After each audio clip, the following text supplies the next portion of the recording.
Okay, this lecture on the smuta, or the time of troubles in Russia, is something that I kind of think of as when truth is stranger than fiction. Get ready. So, um, in 1584, Ivan died, and he was succeeded by his son, Fyodor Ivanovich. Here is a bust of Fyodor Ivanovich. Fyodor I ruled as Tsar of Russia from 1584 to 1598. And under his reign, he was widely recognized to be not not entirely physically and mentally capable, perhaps, or it is unclear what his conditions were, but there was a sense that he couldn't rule independently, and so he had a regent. He was married to a woman, Irina Gudanova, and her brother Boris became effectively the ruler of Russia. But before we kind of get into that, because as I've told you, and some of you have even kind of mentioned casually, which you can be forgiven for because it's often repeated, is that the Rurikid line ended with Ivan IV. That is not true. It didn't end with Ivan IV. He had a son, Fyodor, who succeeded him and ruled until 1598. When Fyodor died, at that point, the Rurikid line, or more precisely, the Danilovichy line that had been ruling Moscow since the 14th century, did die out. But there's an important episode that adds a kind of tragic pathos to this history, and that is the death of Ivan IV's other son, Ivan Ivanovich. And Ivan Ivanovich died in 1581. Now, it's a quite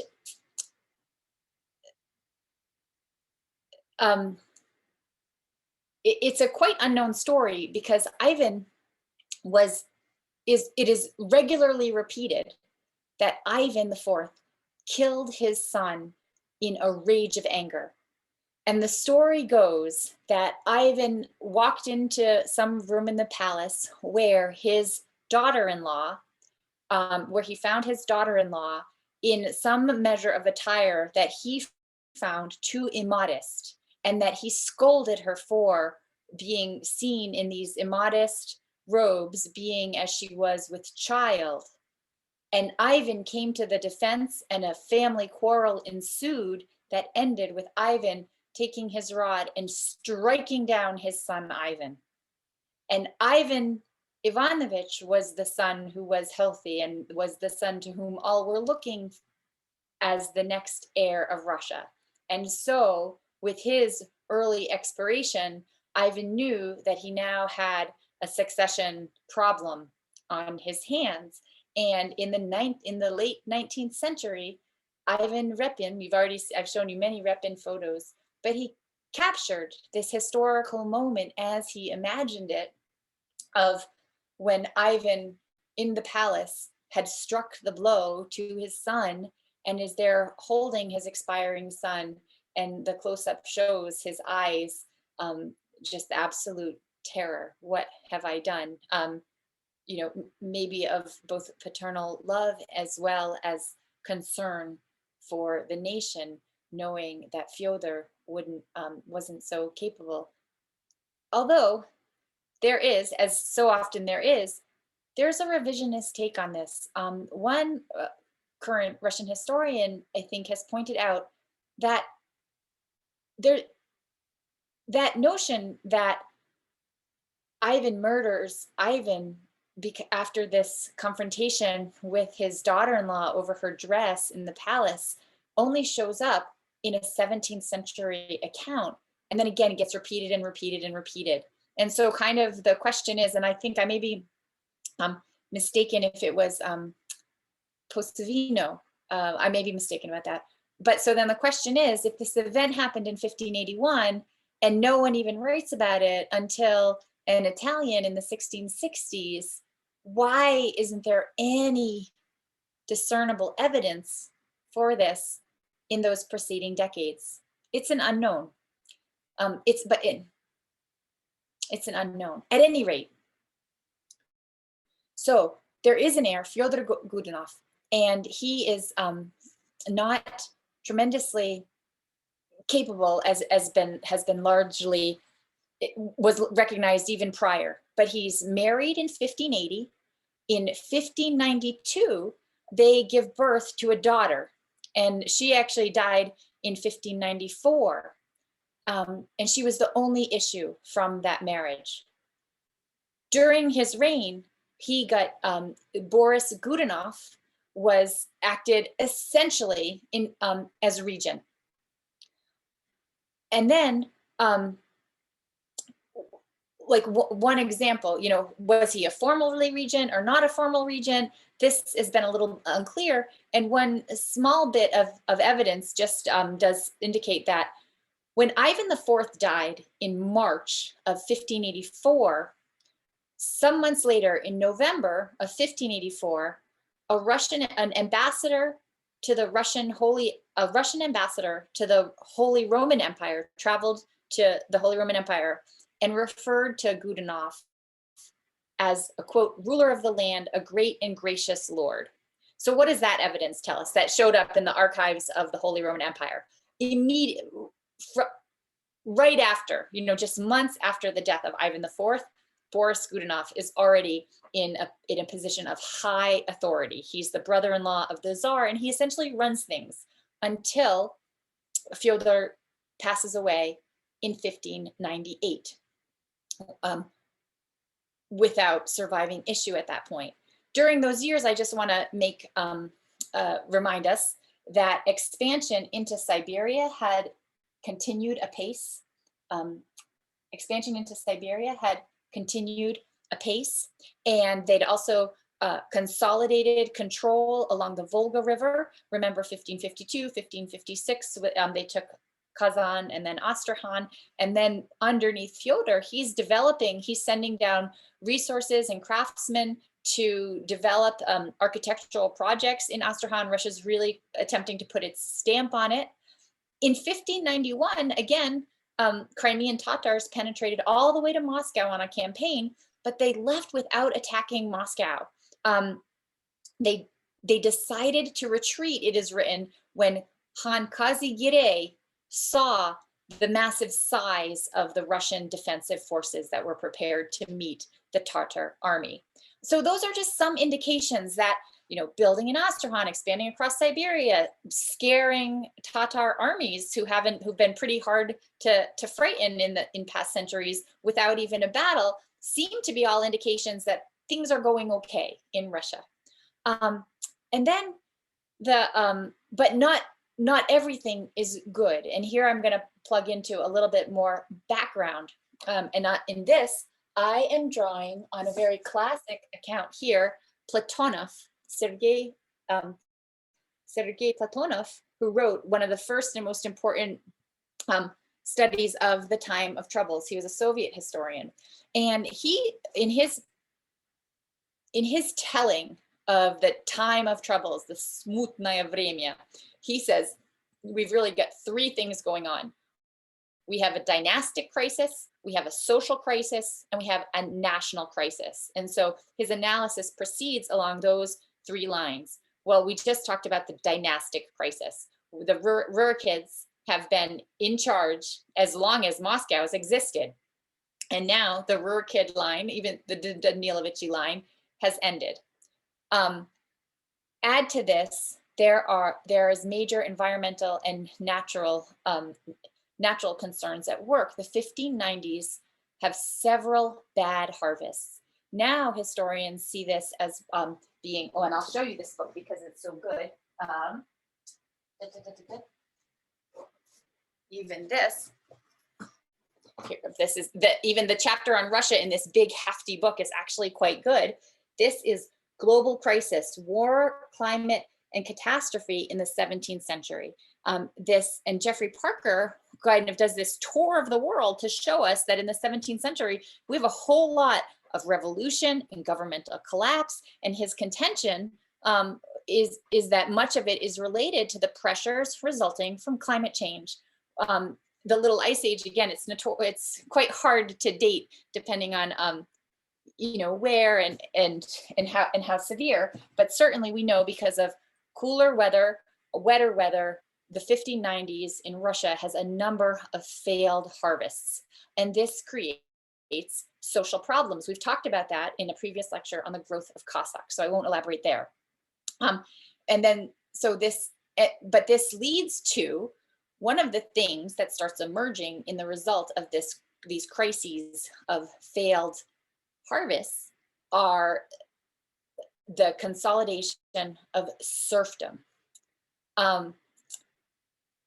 Traditionally, peasants work land that has been granted to a lord or some great boyar or prince.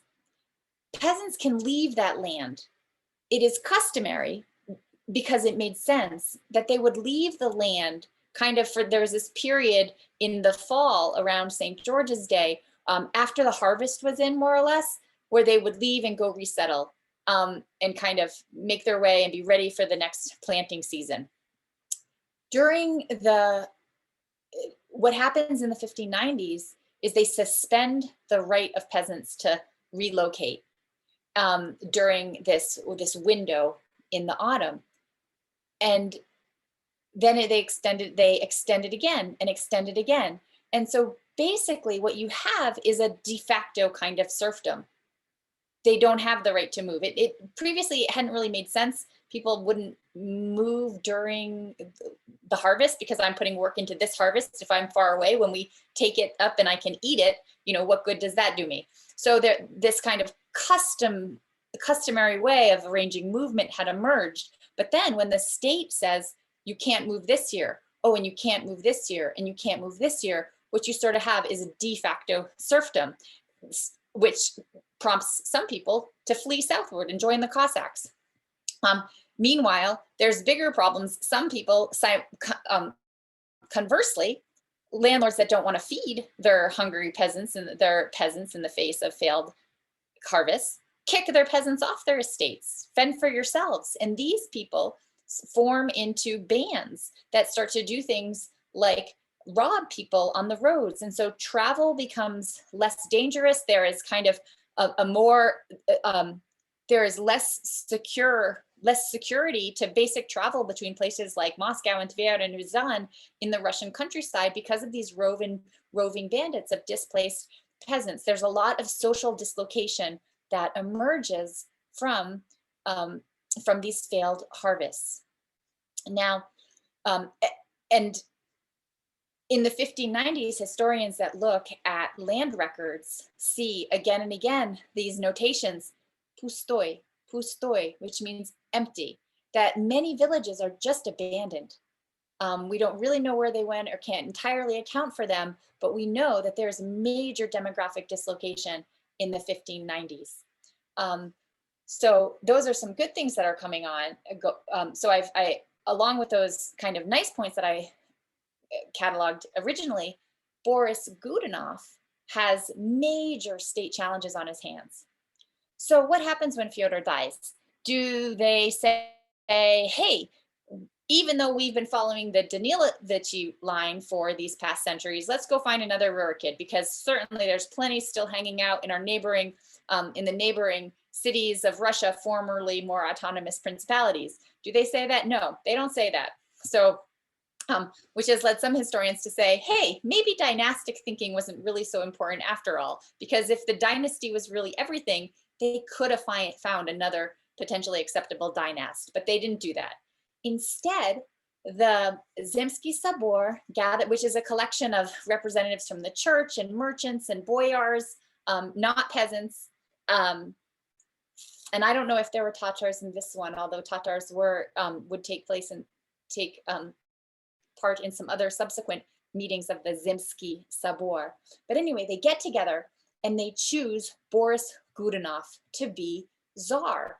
So he is crowned as an actual new dynasty, new dynasty. Boris Godunov legitimately becomes the czar of Russia, chosen by his people, by his peers, essentially, although it's not all roses. So this is an intensely competitive elite political system here. And he has quite significant challenges and crises to manage. One of the things that he does to meet this challenge is he creates the bondage chancery. And with this, he says to people that might be roving and bandits, that they might belong somewhere else, and so maybe they'd get returned, and they have this unclear status. He says, you come to Moscow, go to the bondage chancery, we'll give you papers, you'll be a free person. Maybe DACA isn't quite the right analogy, but saying, we've got all these people that are in this legally nebulous category, let's try and make this right. Creates the bondage chancery to sort of do that sort of thing. Of course, he doesn't have the resources necessarily to do too much more, but he does on his watch. He continues in Astrakhan, these major infrastructure projects that are going on, and over in Smolensk on the western border, which they've taken from the Poles, but they know that the Poles might like to take back. He starts to the construction of some major infrastructure to protect Smolensk, kind of real forward-thinking, a long-term investment. The recruitment of labor for these sorts of projects are quite unpopular on the southern frontier, so that's a downside. But he seems to have been a quite excellent administrator, and he cooperated with the Romanovs, kind of a name that we to this point in history we've only heard this name because Ivan IV, one of his first wife, was from the Romanov clan. They're boyars, they're sort of boyars on the rise, and they likely saw themselves very much as competitors to Boris Godunov, and he's pretty even-handed with them. Until, however, he understands himself to have discovered plots against Godunov. And so what he does was he exiles what he does is sends away the lead of the family to a monastery to be tonsured as a monk. And so the leading, most powerful member of the Romanov clan gets sent to a monastery where he is crowned Philaret, monk Philaret. And this essentially is a way of neutralizing him as a political contender, because monks can't be czars or rise to the level of boyars. Sometimes it was maybe customary boyars at the very end of their life, when they knew they were going to die and wanted to get right with God on their way to heaven, they would get tonsured for the last short period of their life, sort of kind of just leaving political life entirely, but leaving their things to their estates to their children as they could.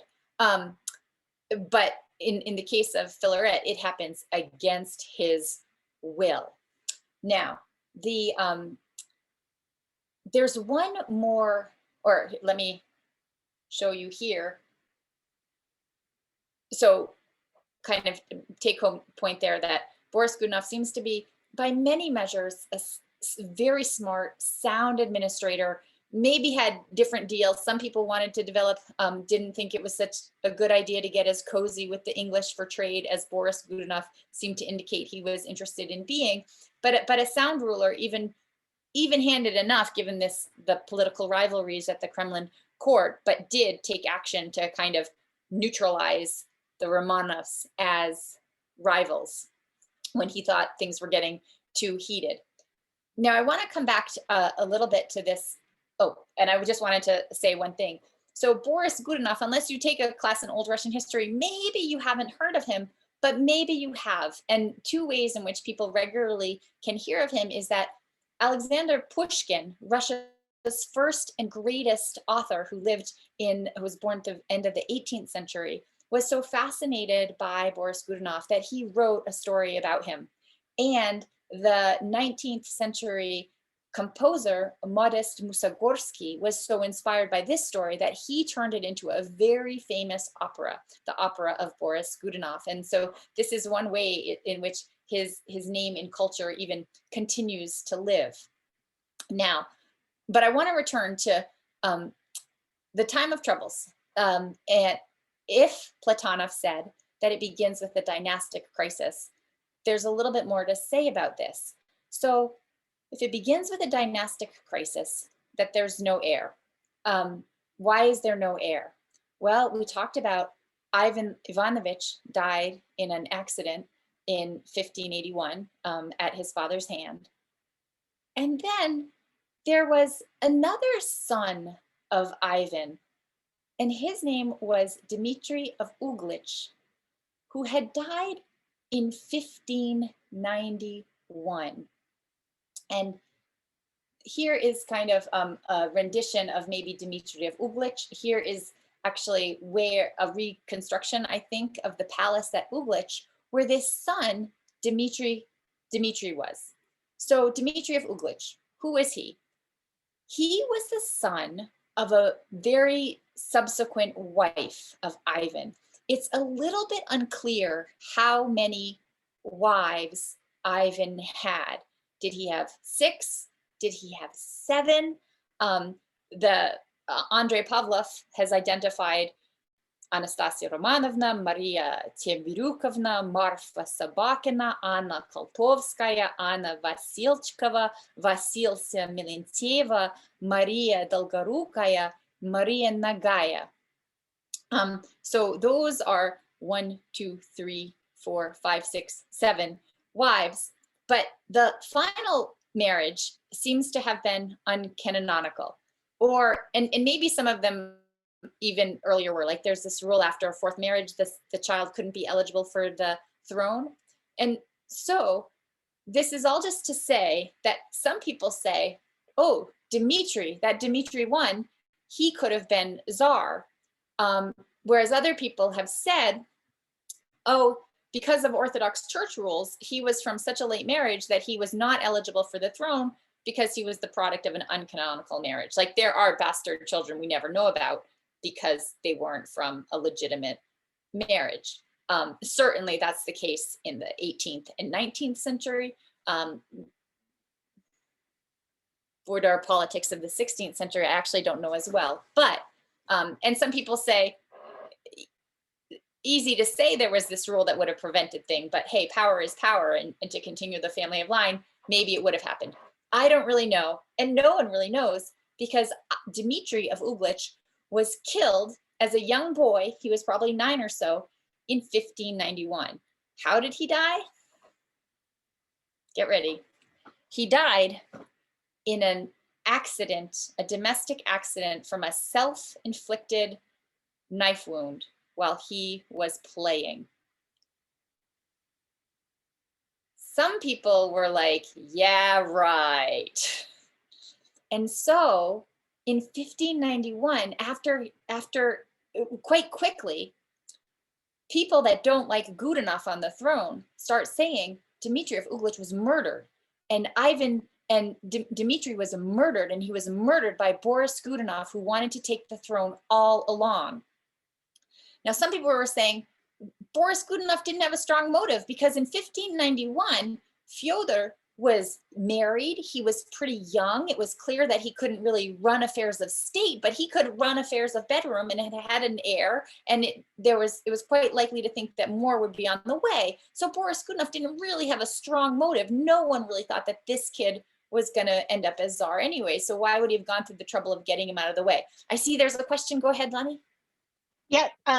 Didn't Dunning say that Dmitri died from a knife wound across the throat during a seizure? Yeah, so that maybe he slit his own throat during a seizure. Yes, the self-inflicted knife wound, that he was playing by himself and had a seizure, and shame on the caregivers that gave this small child a real knife to play with. I mean, a really sharp knife. But yeah, that is how he seems to have passed away. And the idea,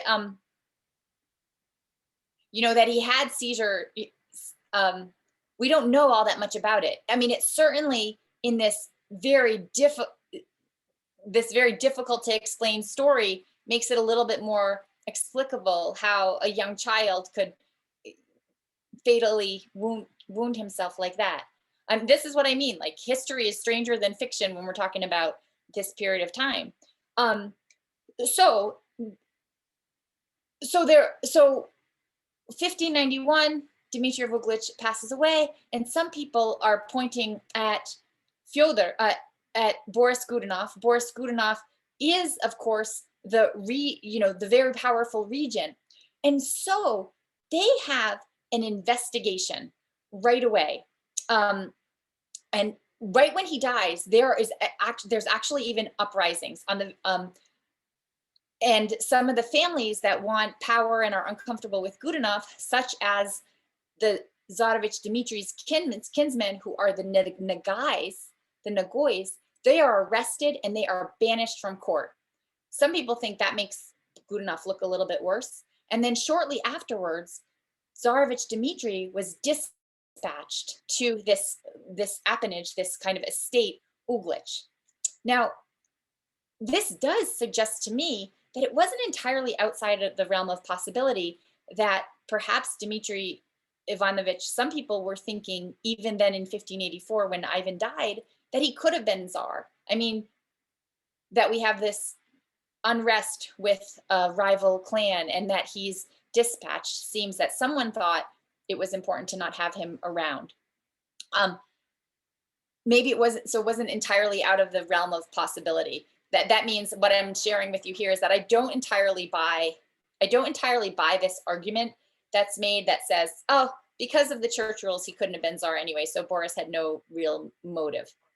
This, by the way, if I could travel back in time to like a place in history to find out what happened, this event is on my short list. I mean, I'm not sure that it's first, but it is on my short list. I would just love to know what happened. And it's also further confusing because, get this, Russia has no succession law. Russia actually has no law of succession written down until the very end of the 18th century, when Paul I, having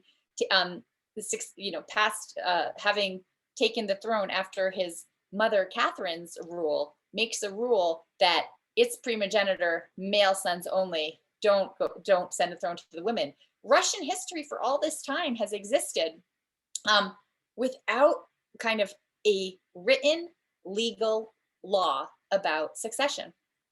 Even Peter makes a decree about it, but even that, we don't really have a law until the very beginning, very end of the 18th century. So if history shows us anything, it shows us that custom can both do a lot and be quite malleable. At any rate, so where were we in time? January 1598, Fyodor dies, and there's two candidates for the throne at this point.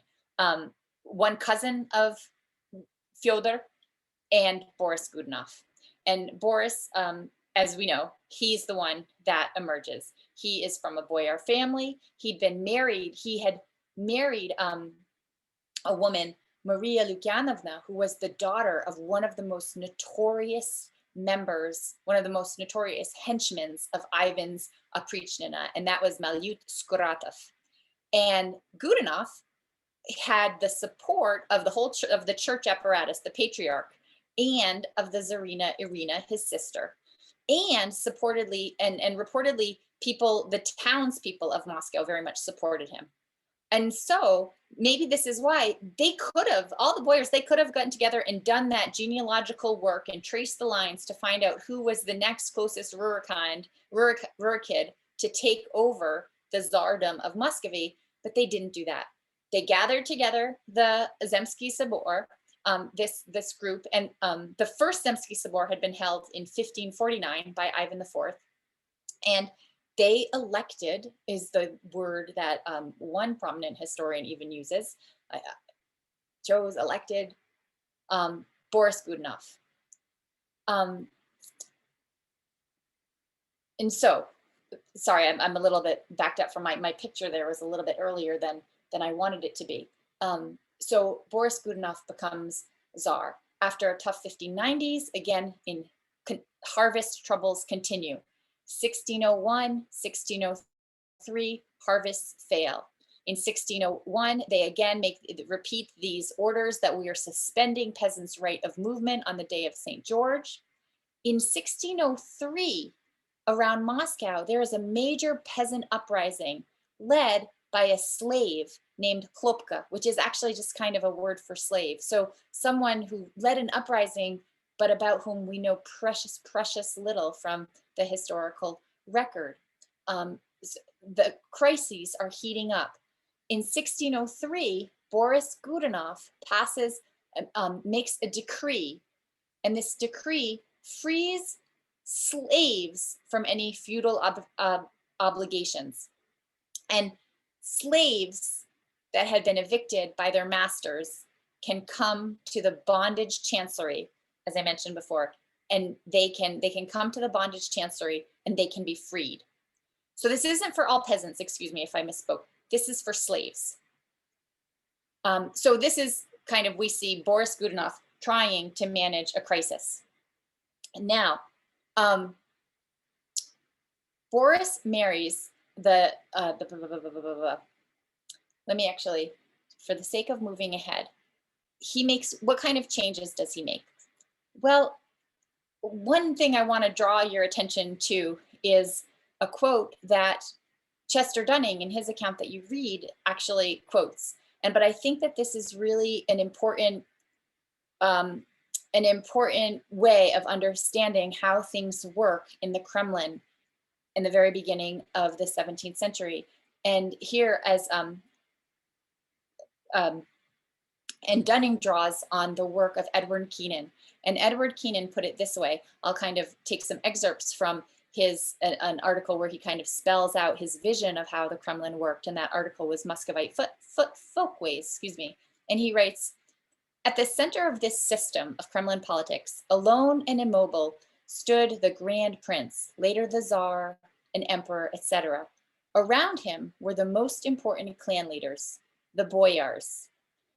At the very center was a small and compact kernel of a ruling clan, or rather one ruling dynasty and its relatives, whose relationships, the only true political relationships in the realm, were symbolically expressed in a kind of self-imposed fictional subservience to an autocratic czar, and ensured by the awareness that the fiction was the central element of a conspiracy that would ensure if clan were to be set against clan. That quote right there, here, I'm going to read you another kind of quote from the historian Paul Dukes, where historians kind of work to characterize how did things really work in Muscovy. Paul Dukes put it this way. He would quote, "The key to Muscovy's achievement and the secret of the successes of the Muscovite princes, or those who chose to rule in their name, was in the development of a stable political system in which these princes became the focal point and the hostages, herein the true secret, of an oligarchy of boyar clans. For it was these clans, closely organized extended families of tradition-bound cavalrymen, that provided the crucial nucleus of the military forces of the Muscovite princes.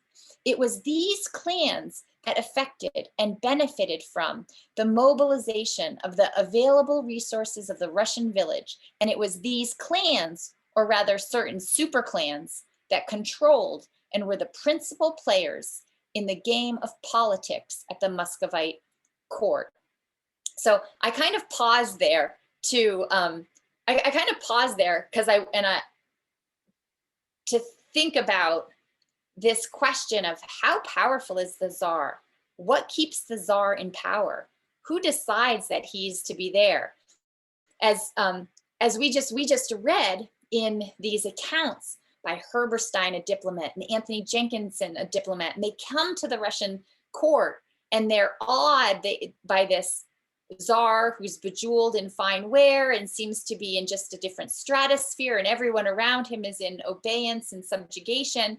And they start to say, wow, he's all powerful. Wow, what a tyrant.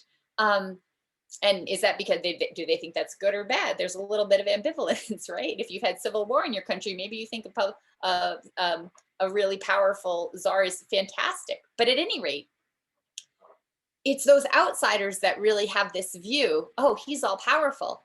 And then we have these historians, Ned Keenan and Paul Dukes, coming along and saying, wait a second, they wanted you to think that the czar was all powerful, but really it's these clans around that that are calling the shots.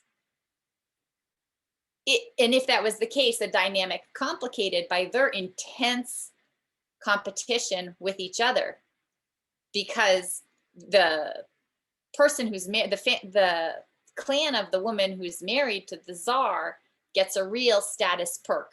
And so there's always a vying to be in that role, kind of even be closer to the royal family. So I don't have a final answer. I'm not going to totally say they're all right. Words like facade of authority, I think is how Keenan put it. And then Dukes here in this quote says kind of it's a secret, and that there's Keenan used the word conspiracy as well. I won't really offer the answer, but this period of, this period just gives us real pause to think about that. I find it fascinating that in this world where supposedly dynasty is so important, they just elect in a totally new dynasty to be czar. How does that happen? What was really going on? And here, let me elaborate a little bit on something I started to say about this bottom line here, that if Boris Godunov played it pretty cool against the Romanov clan, who would have been his big enemy. So the way many historians see it is that Godunov really wasn't that vindictive, but he knows that the Romanovs were his biggest rival, and that feeling more heat from them, he does end up exiling the Romanovs, and he forces Fyodor, the head of the family, to become a monk, who takes on the monk Filaret. And then, so that's kind of where things lie, but he's got all these other challenges to do. He makes a treaty with England and with the Hansa League. Boris Godunov is really interested in promoting international trade. He wants to reform governments. He wants able servitors. He sends, in order to pursue this project of improved governance, he sends 18 men to England, to France, and Germany to study, so that they can learn how to be more literate and run the Russian government better. None of these 18 privileged sons of Muscovy returned.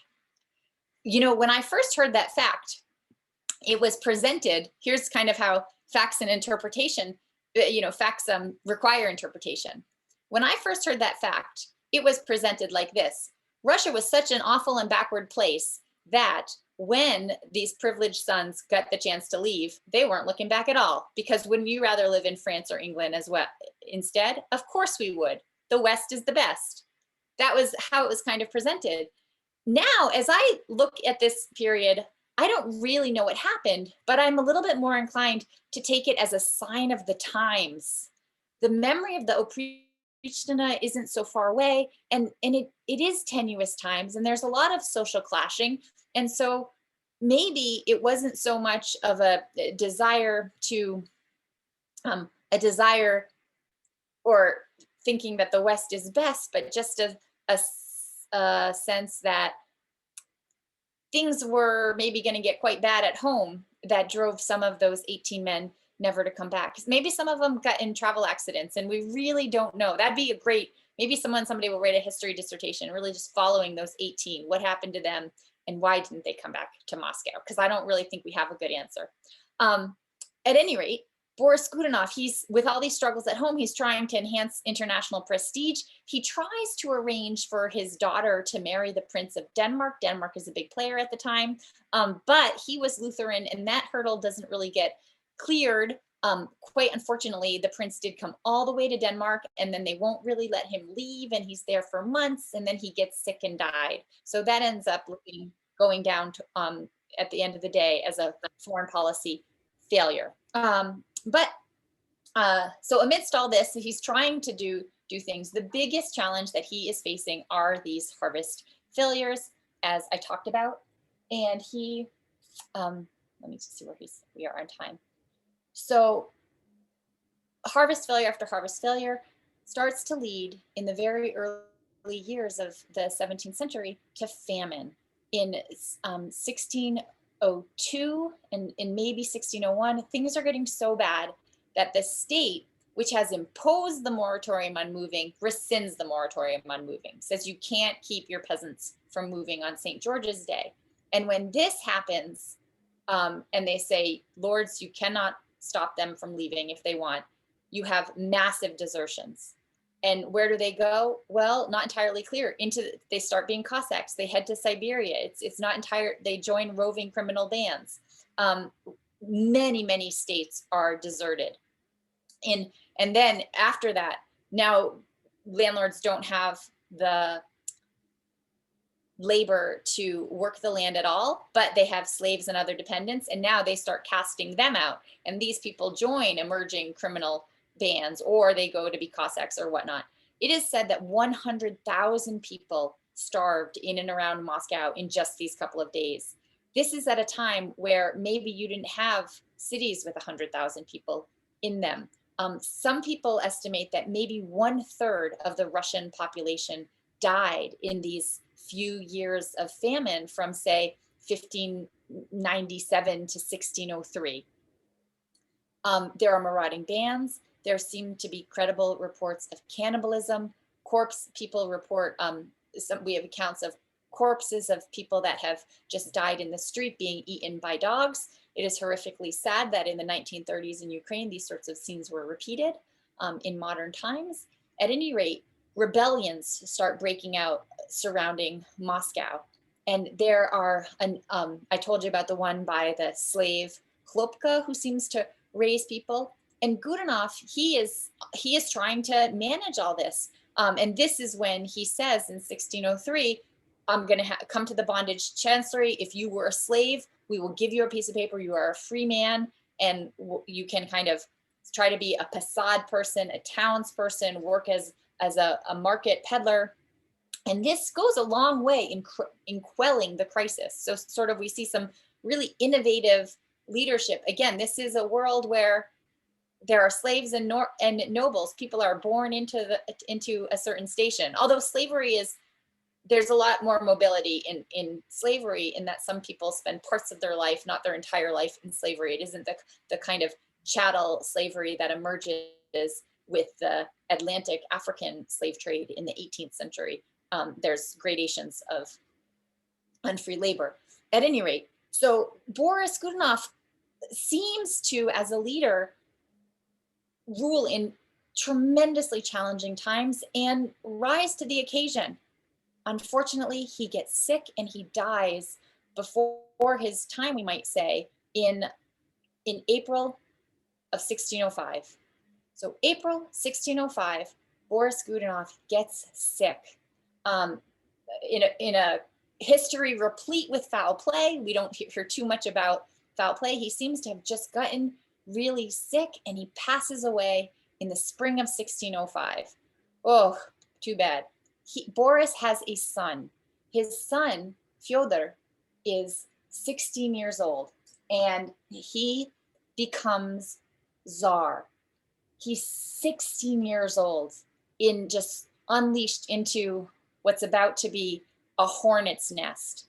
By all accounts, he was strong. He was quite intelligent. He was getting the best education that could be gotten in the lands of Russia. And he's the one that commissioned this map, and maybe had read closely about Isaac Massa. He commissioned this map of Russia and of Moscow right up in here. This may be one of the very earliest map drawings we have of the city of Moscow. So he's very interested in learning and has all kinds of potential to be a strong ruler, but he doesn't get the chance because just 6 weeks into his reign, he is murdered in the Kremlin, quite brutally, and his mother was there. So now what happens? Now we just kind of take stock. What have we been talking about? The Platonov model would tell us that the dynasty expires, and then we have all this social crisis going on with famine and labor dislocations between serfs and slaves and deserted land. And then there's this national crisis. In the national crisis is that an outsider claims that he is the rightful rule of Russia. What? Enter false Dmitri. Here, this little bit of a spoiler. False Dmitri ends up being Tsar of Russia from 1605, June 1605 to May 26, 1606. He has about a year of rule. But wait, who is he and where does he come from? So, in 1601, somewhere over in Poland, although one historian, Nicholas Ryzanovsky, contended that in 1601, Dmitry Otrepov was actually in Moscow, not in Poland. We're not totally sure. But anyway, in 1601, rumors start arising from this guy, Dmitry Otrepov, and Dmitry Otrepov, who is he? He is a Catholic monk, a monk who's been defrocked for bad behavior. And rumors start saying that he's actually Dmitry of Uglich. He survived all this time. He's not really a defrocked Catholic monk, that he is the rightful Tsar of Russia. Get this, many nobles in Moscow quite quickly go over and say, Dmitry of Uglich, yeah, that's him. He survived after all. There's the rightful Tsar. It's remarkable. Makes me understand maybe some contemporary moments about how quickly people can switch their allegiances. I don't know. So many nobles in Moscow go over to Dmitry that they're sort of saying they agree with him. Conspirators include the Golitsyn clan, a very Golitsyn clan. They forcibly depose the patriarch Job, who is a big supporter of Boris Godunov. And it is Golitsyn and other noble conspirators who get together and they murder Fyodor Godunov and his mother in the Kremlin. I mean, these are really brash acts. They have chosen this new Tsar, but apparently not everyone was happy with it. And then they elect his son, who's succeeded him as Tsar. And so back in Poland, what happens? This guy, Dmitry Otrepov, and here we'll, Dmitry Otrepov is in Poland. And he says, I'm supposed to be the Tsar. Or maybe someone told him that you're supposed to be the Tsar. And he gets funding, essentially, from a very wealthy Polish noble, Mniszych, who has a daughter, Marina, who actually is going to marry him. Max, question? Yes. Something came to mind. I really hope I'm not just getting ahead of myself. But the end of the readings that we had, it suggested that he actually believed at one point that he truly was Dmitry. What was the author's name? Dunning. Dunning, yeah, Dunning's. At the end of that section where he's talking about Dmitry, he suggests that in one sentence, that Dmitry actually thought that he was the Tsar's son. I'm probably getting ahead of myself, so I apologize for that.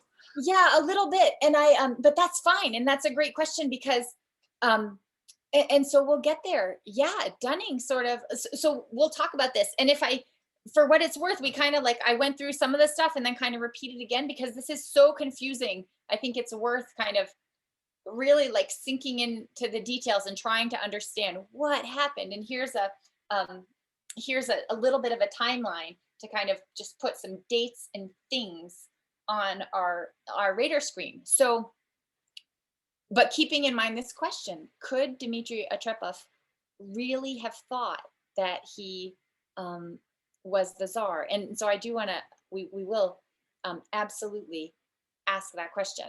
So what happens over in Poland? He gets support where this Polish noble says, okay, I'll give you an army.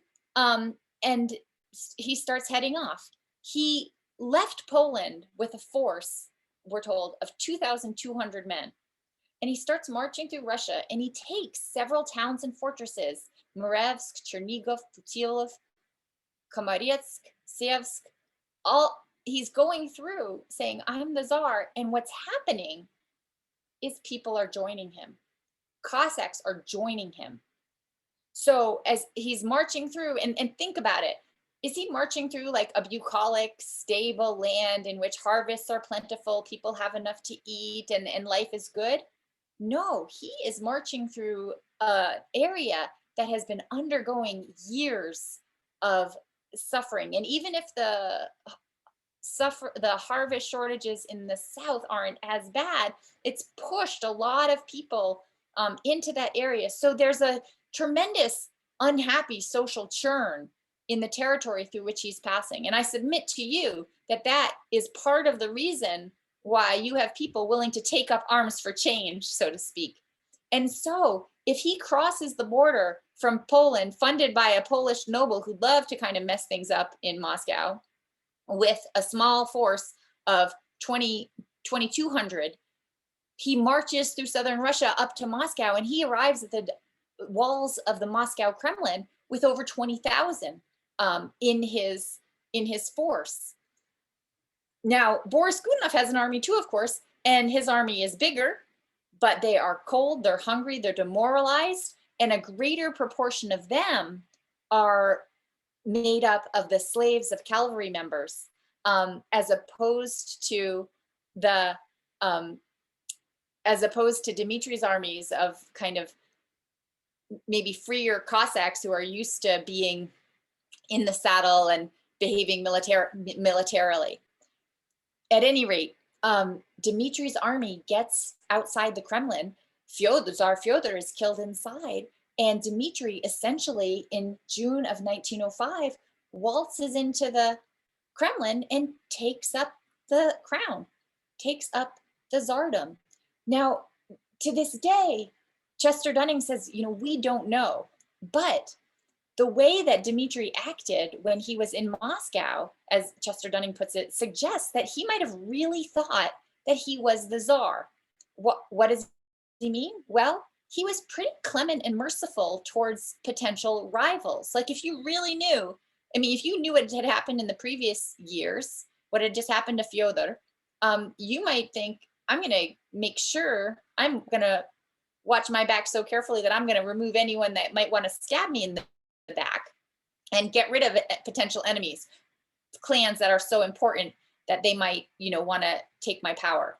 But he didn't do that. He really extended an olive branch to the other leading boyars. And Dunning thinks maybe that's because he really did think he was Tsar. And so what really happened? I have even heard entirely reasonable historians wonder aloud if perhaps the Romanovs or some other clan hadn't kind of groomed some child from very early on to say, actually, you're really the Tsar. We're just hiding you and keeping you. That, not that it was Dmitri of Uglich, but that someone had really been groomed through the years, potentially even from childhood, to think that they were that person. If that was the case, why would you spend any time as a Catholic monk? But so, yeah, this is when I'm not kidding when I'm like, this period of time is on the short list that I wish I could travel to and know what was being said, not least Filaret's conversations with the Poles when he was being held hostage for them for years. We'll get to that.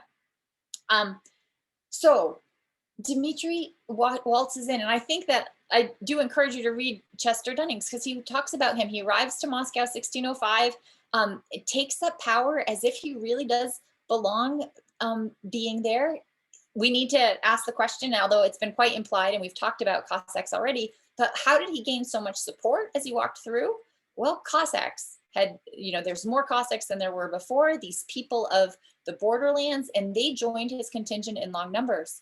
And in the midst of all this social dislocation, and I think that there's a lesson here. In rough times, it's easy for disgruntlement to rise. So there were a lot that were prepared, that felt desperate enough, that were not just dissatisfied, but desperate, and felt desperate enough to take part in this movement.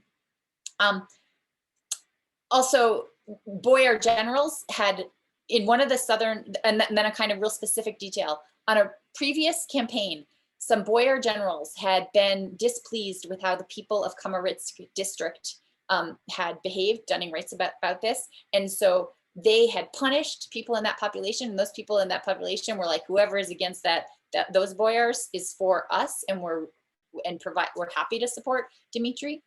So now the Godunov government, they know he's coming. They're like getting reports that this guy is marching through southern Russia, and they are issuing proclamations declaiming him. Pretty much, as Dunning puts it, they run a smear campaign. They call him a defrocked monk, which had at that point the ring of a pedophile in Muscovite society. And one of the ideas that Dunning is open to is maybe Dmitry wasn't that bad. Maybe we thought he was so bad because we've been reading all this smear propaganda that the Godunovs took out. Of course, he was coming to take a throne. History. So, and there is this one idea that that I know a historian who's kind of working on it. We'll see if he publishes more. Is it the case that false Dmitry may have been affiliated in some way with the Romanovs? Now, going back, so Godunov had sent to a monastery Fyodor, who got named Filaret, a monk, killing his political career, or so he thought. He'll be back, we'll see him. And that Anastasia, as I mentioned, a wife of Ivan IV, had been a daughter of one of the first kind of leaders of the Romanov clan. Now, so all very complicated. At any rate, false Dmitry enters Moscow, becomes a Tsar, and he may have, Dunning doesn't seem to think so, but there's this question of, did he secretly become a Roman Catholic in Poland? He comes to Moscow with a Protestant private secretary, and he's got Jesuit priests. He's telling people he's Orthodox, but some people have their doubts. One thing, his accession, it changed the fortunes of a number of leading clans in Moscow. And the Romanovs emerged from the obscurity that Godunov had consigned them to. So the false Dmitry on the throne is good for the Romanov boyars. And Filaret, the head of the family, he becomes a churchman. So not just in a monk, but kind of goes over to having clerical office. He'd been a churchman against his will, but he gets named the Metropolitan of Rostov. So that's a promotion. And the new ruler, but how did Dmitry get on in Moscow? Well, as Dunning puts it, I think, quote, "The new ruler's manners upset Muscovites. The false Dmitry repeatedly failed to observe the established traditions and etiquette. He would not attend church services. He did not take a nap in the afternoon, but instead he wandered on his own in the city, dressed as a Pole." And here is the way one person must put it. And here is where Chester Dunning, he looks at that information, those facts, so to speak, and rather than saying, see, he was so out of sorts, he doesn't belong, Chester Dunning is more inclined to think, maybe he really did think he belonged, because if you were afraid that you were an imposter, wouldn't you wear Russian clothes, for example? Like, you don't want to draw attention to yourself as an imposter. Why don't you try and fit in? But it seems like Tsar Dmitry didn't really go to super extensive lengths to fit in. Like, if we were going to study Catherine the Great, so Catherine the Great, she's born, her name is Sophia. She's born a Lutheran. She's a she's a princess in a very, not wealthy family. And she comes to Russia. She's a German low-ranking noble princess. She worked so hard to make it seem like she fit in. She went to mass. She wore Russian clothes. She got good at Russian. She spoke better Russian than Peter, than Tsar Peter. By the time, well, even when he was inaugurated, right? She felt like she was an imposter, and she worked really hard to play the part of a Russian. Here's Dmitri. He was an imposter, and he's like, you nap, I don't nap. You go to that church, not my thing. And I'm going to wear these clothes. Like, that would have been easy to just put on a caftan, for goodness sakes. But no, he's walking around in Polish clothes that really kind of annoys traditional Orthodox churchmen. So it seems like what would prompt someone to act that way? Maybe that you just really believed it. I am the rightful czar, so whatever I do is okay. I don't know. He But was just kind of doing his own thing. Yeah. At any rate, the Shusky clan immediately starts a plot to oust Dmitri, calling him an imposter. Dmitri puts Shusky in prison. He condemns him to death, but then he pardons him. And some say as well that this is big evidence for having him really believe that he was the son. Like, in retrospect, people said, oh, you should have ended him. He was trouble for you. And sure enough, he was trouble. This is what happened next. So he's made it through the summer, fall, winter. It's spring, and his to-be bride, Marina Mniszych, the daughter of this wealthy Pole who has been the sponsor of Jerry Mniszych, she's been the sponsor. Her dad was Dmitri's sponsor, and now she's going to marry him. She comes to Moscow, and she enters Moscow on May 2nd. On May 8th, 1606, they are married. She is the daughter of a Polish aristocrat, the Polish aristocrat who supported her campaign. She was raised Catholic. It is unknown to this day if she converted from Catholicism to Orthodoxy. If she converted, it was, by all measure, it was an insincere conversion. Of course, that sort of thing happened, but her Polish ways were deeply unpopular. That would have been, I mean, it almost, some think it could have been enough to topple them anyway. That, there's been a lot of tension, and we talked about the Treaty of Brest-Litovsk and the tension between the Polish world and the Orthodox world. And so then they march in, we're Polish, we're Catholic, I've got all these Jesuits in my retinue, and we're not really bending over backwards to offer respect and deference to Orthodox traditions. We can see how there's sort of some tension anyway.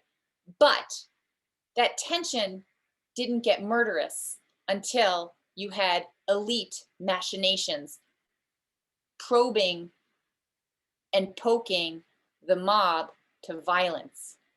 So they come in, they have this big wedding, and on May 17th, Vasily Shusky, this boyar, is plotting against Dmitri. He's in prison, he gets clemency, he's out of prison, he's back at it. He wants to topple Dmitri, and he and some others, they rang an alarm bell that the Kremlin needed to be stormed. They initiated this confusion. They've been spreading rumors around Moscow that these Catholic Poles are taking over Orthodox spaces and defiling Orthodox spaces in the Kremlin.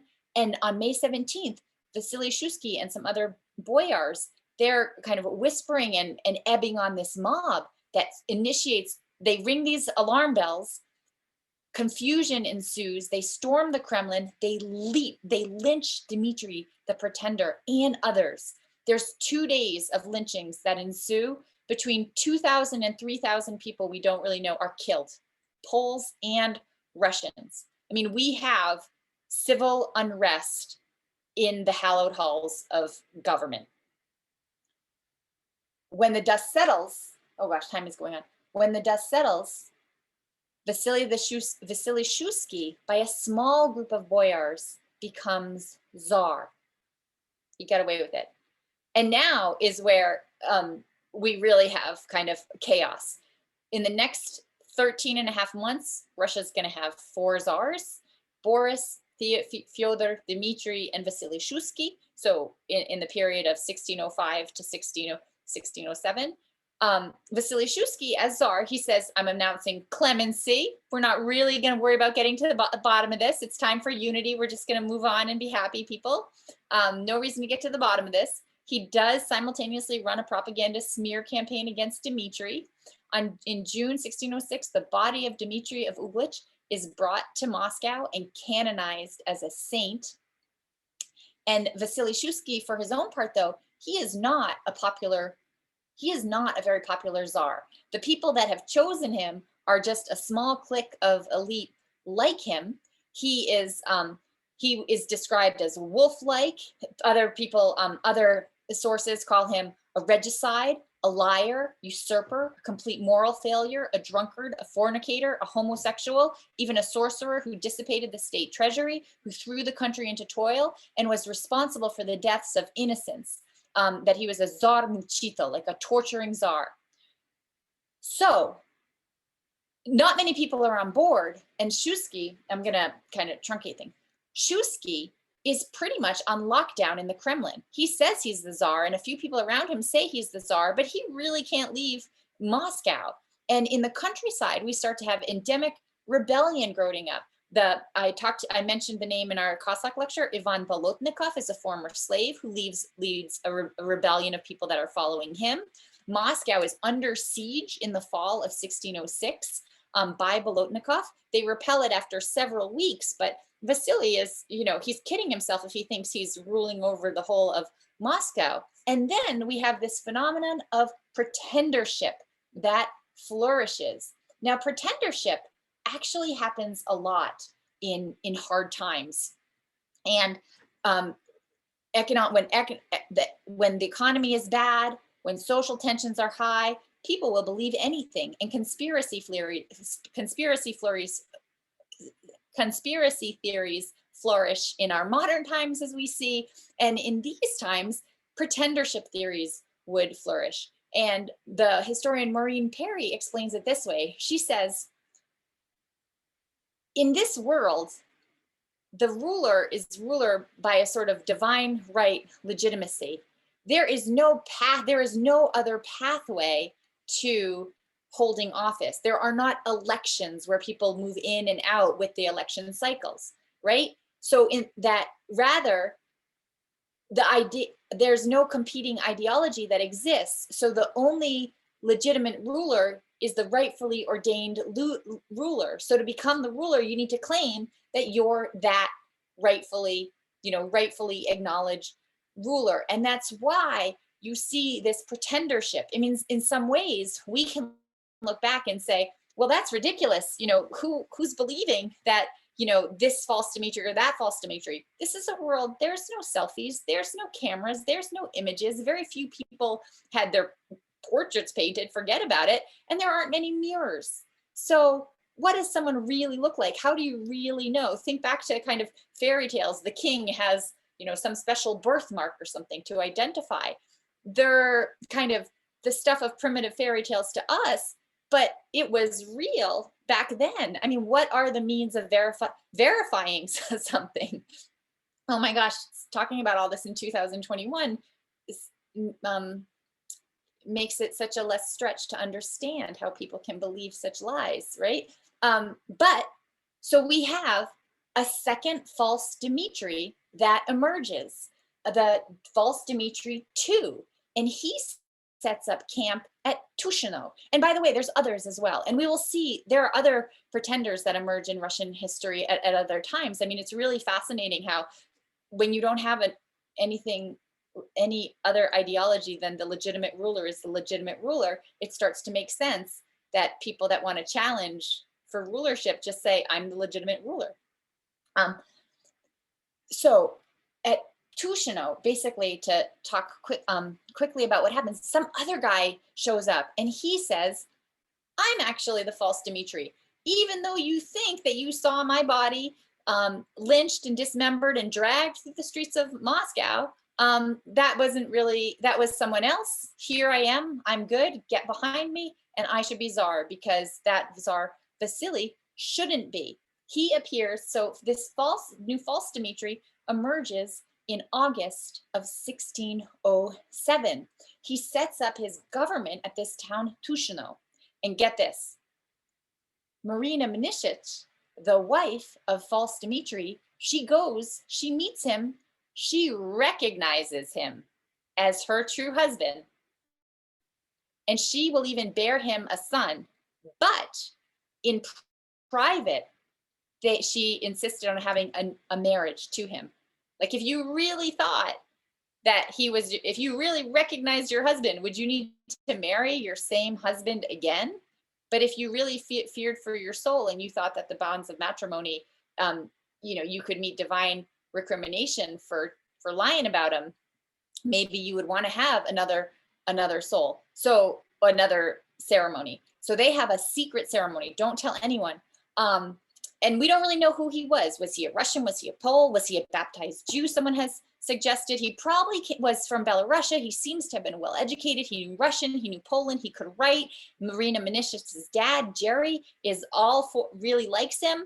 And the Romanovs. So get this. This is key. The Romanovs, Filaret, who had been promoted to Metropolitan in Rostov, he goes to Chisinau. He moves there as Metropolitan in this realm. Does it start to make a little bit of sense why some people were behind the Romanovs? And so now, so Russia is totally divided. We essentially have a condition of state collapse. Vasily, the guy who says he's the czar, really can't travel safely around the country. And you've got another guy in Chisinau who's saying that he's the czar. So between Boris Godunov and then false Dmitry, and then Vasily Shuisky, and then you've got the second false Dmitry, Russia is in crisis. Vasily Shuisky, in near desperation, he makes an agreement with Sweden. Says, I got problems. Can you help me? Send me an army. Sweden's like, okay, sure. So Sweden sends 6,000 mercenaries into the territory of northern Russia. And then, by the way, they don't leave when Vasily Shuisky asks them to. And then Poland as well sends its army into western Russia. So 1609, a Swedish mercenary army is invited by Shuisky, enters in the north.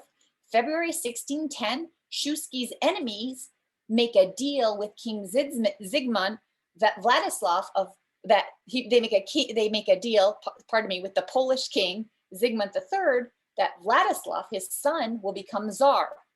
Poland sends in an army. Their army gets all the way to Moscow. In July of 1610, Vasily Shuisky is deposed in an inside job. Although it is, to me, one of the miracles of history that this guy dies quiet in his bed in old age. I mean, he really gets off good. And so now Poland is there, and you have all these czars you have all these boyars that are starting to negotiate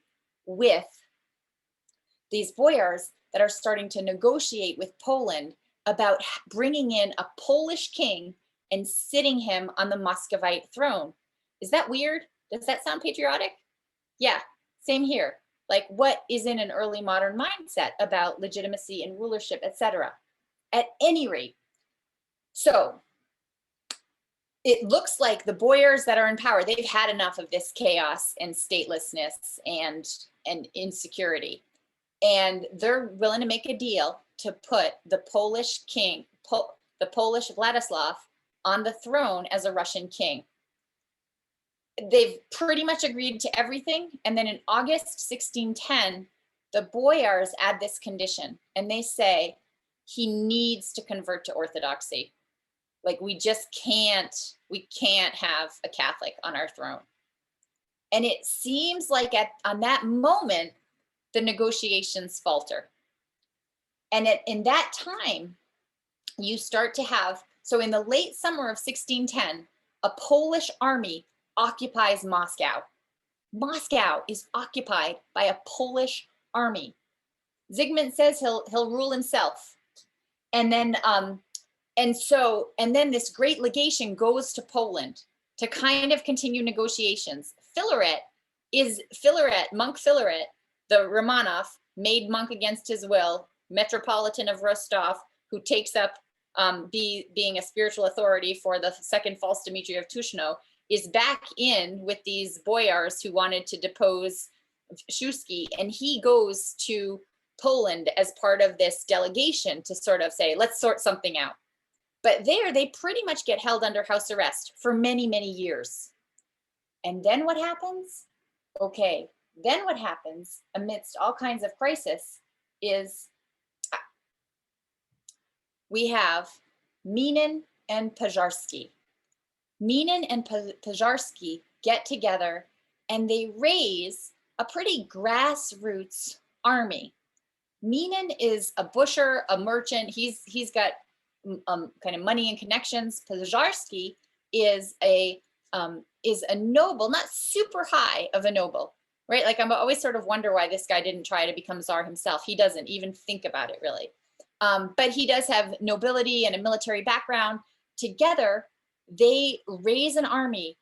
They go all through Russia and they bring that army up to Moscow and they oust that Polish army and then kind of escort them out of Russia. And okay, so now what happens? Poland is out. Looks like we're not going to have a Polish king. There is no Tsar. There's an army of Swedish mercenaries in the north, but no one can worry about that right now. They gather together a council of boyars, and that council of boyars get together and they choose a new Tsar. And who do they choose? You already know the answer to this. They choose Mikhail Romanov. Mikhail Romanov is chosen as Tsar, and he becomes Tsar in 1613. This initiates the Romanov dynasty, and the Romanov dynasty will remain the ruling dynasty of Russia until the abdication of the last Romanov Tsar, Nicholas II, in the midst of World War I, and in the midst of World War I in 1917. So we need to ask, why did they choose Michael? Well, he came from a prestigious family. That prestigious clan mattered. It could claim that it had ties to the last ruling dynasty. Anastasia Romanovna, well, Yureyev-Zarach and Marana Romanovna had been a wife of Ivan IV. So they have connections that way. But it's not all, but another reason seems to be that Mikhail Romanov, he was young, he was weak, he was seen as a black slate, someone that isn't going to encumber a strong boyar too much. His dad, Filaret, was understood to be kind of a force to be reckoned with, but he was already like in the ecclesiastical rank, so he wasn't really a threat for the Tsar. And anyway, he's being held hostage in Poland, so he's not there now. So that's a second reason. So reason number one, he's from a prestigious family. Number two, he's seen as weak himself. And also, but reason three, it seems that the Cossacks around town, and they're still there. It's hard for me to tell you exactly what their role is, but there are many of them. They know how to fight. They have been fighting in recent years and putting their weight behind rulers. And there's a real sense that the Cossacks wanted Mikhail Romanov, because any Cossack with his, worth his salt and common sense had to have had the thought that, oh goodness, if we backed the wrong house and if we backed the wrong horse, backed the wrong boyar, and now there's going to be recriminations, I could really be in trouble. And it seemed like a kind of insurance policy that the head of the Romanov clan had joined the biggest Cossack camp in Tushino with the false Dmitry. So there was sort of this sense, so that Mikhail Romanov was the safest choice for Cossacks, because if he was going to get into digging too far and punishing people for being loyal to the wrong person, he wasn't going to have to dig too far before his own family came in for some recriminations. And so that's part of the reason why Romanov emerged as the choice. And with that, we will wrap up, and I'll stop recording.